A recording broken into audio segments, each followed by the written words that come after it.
When I was 24, I worked as a delivery driver for a large food delivery service. It was the type of job where you could pretty much work whenever you wanted, as long as you had a car and a smartphone. I was studying to be a chef at the time, and working as a delivery driver gave me the flexibility to work around my classes and still earn some extra cash. One evening, I got an order through the app. It was from a place I'd never seen before. The directions took me deep into a dark and foggy forest. I turned off my navigation and followed the directions on the app. No street name, no street number, just GPS coordinates. I drove along the path. It was narrow and winding and barely wide enough for my car. There was no lighting and visibility was low. All I could see were the tall trees that loomed over me on either side. As I drove deeper into the woods, I began to feel uneasy. The silence was deafening and the darkness was thick.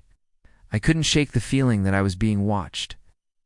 After about 20 minutes of driving, I started to see a faint light in the distance. As I got closer, I realized it was coming from a house. It looked perfect, white and modern. And it almost looked like it didn't belong in the middle of the forest. The front door was open, and as I approached it, I could hear what sounded like voices inside.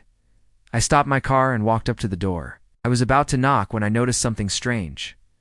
There was a sign hanging on the doorframe, but it didn't have any numbers or labels. It simply said, "Welcome home." Confused, I reached out and knocked on the door. At first, I thought maybe it was just the wind. Then I heard footsteps inside. Waited, but no one answered the door. I tried again. This time, the door creaked open on its own.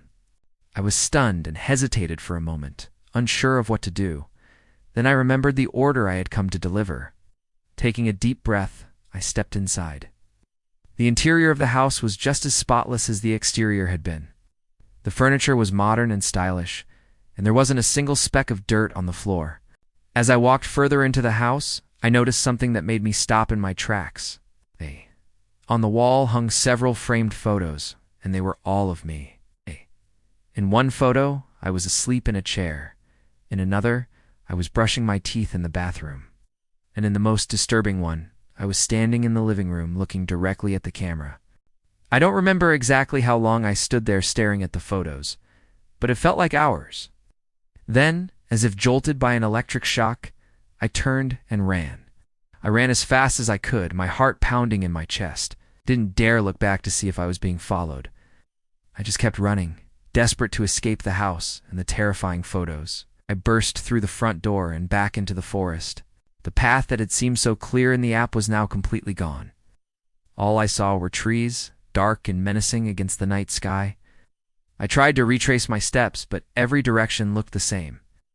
I drove around in circles for what felt like hours, my phone offering no help as it had no signal. The app still showed I had a delivery to complete, but I couldn't find the house. As the night wore on, the fog thickened and the temperature dropped. I ended up spending the night in my car with the engine running to keep me warm. By the time the sun began to rise, the fog had cleared and the house was nowhere to be seen.